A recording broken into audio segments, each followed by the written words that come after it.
राज्यर जड़े अग्रणी छतु उद्योगी भाव रही ना इंजीनियरिंग पाठ पढ़ी जो सम्मान तांको मिली नथिला एबे ढेर अधिक सुनाम से पाइछन्ते छतु चाषरू। जड़े मामूली छतु उत्पादकरू छतु चाषर मार्गदर्शक भाव जातीय पुरस्कार पाइछन्ते निमापड़ार युव उद्योगी प्रकाश चंद्र दास। 1998 मसीहारू से आरंभ करथिले अणपारंपरिक छतु चाष। नडारे हेउथिबा एही चाषरू दैनिक आदाय हेउथिला 50 ରୁ 80 केजी छतु।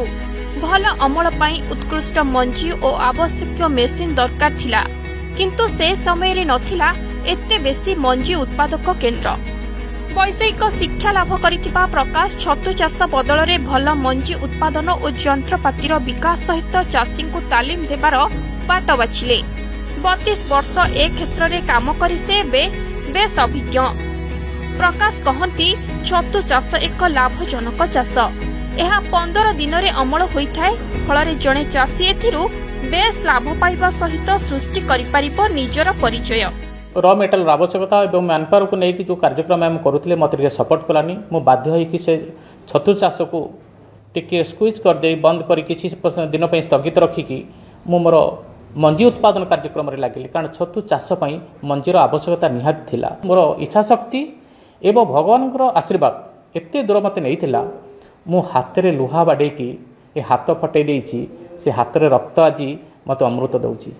जो दिन मो हाथ रक्त बाहरी थिला भगवान प्रार्थना करथि एभला भी दंड मत भोगिबाक पड़े, से दंड नथिला से दिन। आज से दिन थिला मो पे गोटे बहुत बड़ आशीर्वाद भगवान से दिन ठार मु पछुक फेरिनी। भुवनेश्वर स्थित सत्य विहार अंचल रे प्रकाश को रही सौभाग्य एंटरप्राइजेस नाम एक छतु मंजी उत्पादन केन्द्र। एठारु से दैनिक 2-3 हजार बोतल छतु मंजी उत्पादन करती। उत्कृष्ट मंजी उत्पादन पाई से आवश्यक मेसिन और अन्य साधन विभिन्न स्थानरू मगाई व्यवहार करुछंती। एठारु उत्पादित मंजी कोरापुट, मालकानगिर, बालेश्वर और भद्रक जाउथबा बेले झारखंड, छत्तीसगढ़ आदि 5टी राज्य को जाउछि।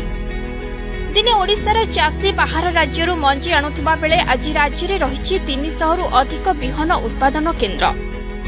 छतु चाषी को प्रशिक्षण, मंजी उत्पादन और आवश्यक सरंजाम सुलभ मूल्य रे जोगाण पाई प्रकाश को मिलिछि अनेक सम्मान।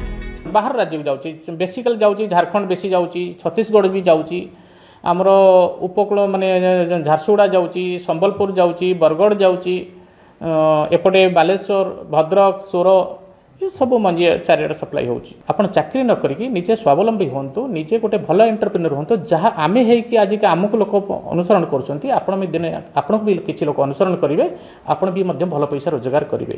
ओडिसा रे एबे 25,000 रु अधिक चाषी दैनिक 65 टन छतु उत्पादन करुथिबा पछरे रहिछि प्रकाश कपरी उद्योगी मानक अवदान।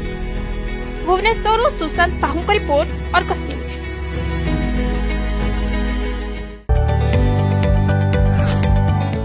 जदि आपंक आम भिडी भल लगा तेब आम चैनल को लाइक, शेयर और सब्सक्राइब करने को जमा भी भूलु नहीं।